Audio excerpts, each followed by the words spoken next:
Tere kõigile, eetris on nädala uudised. 16. märtsil 2025 sai üle antud Trumpi meeskonnal kutse MTÜ Konservatiivne Eesti Maik Kalamuse poolt tulla vaatlema Eesti kohalikke valimisi oktoobris 2025 ja esmaspäeval siis 24. märtsil tuli vastus Trumpi juristide poolt, et ollakse huvitatud ja uuritakse võimalusi.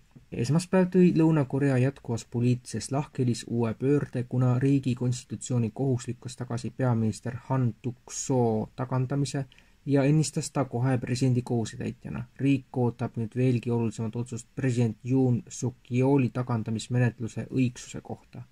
Tänan konstitutsiooni kohut targa otsuse eest, ütles Han. Ma töötan selle nimel, et valitsus saaks korda. Han sai presidendi kohusetäitjaks detsembris pärast Yooni tagandamist pärast seda, kui ta vapustas Lõuna-Koread ja kogu maailma sõjaseisukorra väljakuulutamise katsega. Hani positsioon presidendi ametikohal osutus aga lühiajaliseks, kuna ka tema tagandati Rahvusassamblee poolt vähem kui 2 nädalat pärast juhiks saamist. Tema tagandamine toimus pärast seda, kui ta blokeeris veel 3 konstitutsiooni kohtuniku ametisse nimetamise, sammuga, mille eesmärk oli suurendada Yooni tagandamise võimalust. Kohtuniku ametiaega on võimalik pikendada 6 aastaks, kuid nad peavad pensionile jääma 70-aastaseks saamisel. Ta süüdistati ka Yooni sõjaseisukorra väljakuulutamisele kaasaaitamises.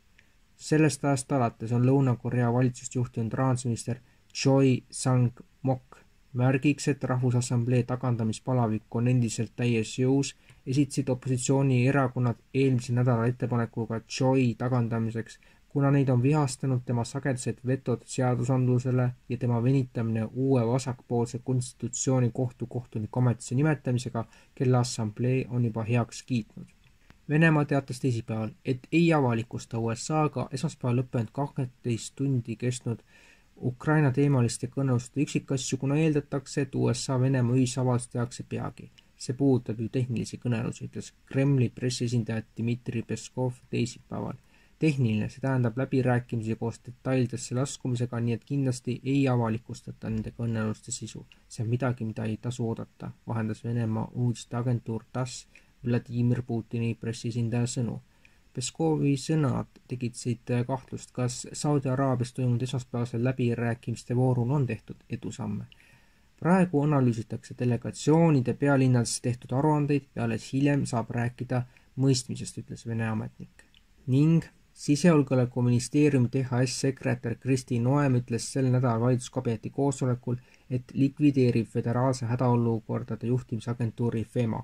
Piiri- ja rannavalve operatsioonide kohta aruannet esitas, ütles Noem. Me likvideerime FEMA. Rohkem üksikasju ta ei andnud. See on suurepärane töö, ütles president Donald Trump vastuseks Noemi sõnavõttudele kohtumisel.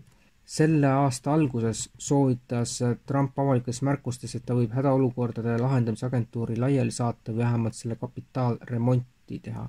Samuti kirjutan alla korraldusele, et alustada FEMA põhjaliku reformimise ja ümberkorraldamise protsessi või võib-olla FEMast vabanemist. Ausalt öeldes arvan, et FEMA ei ole hea, ütles Trump jaanuaris.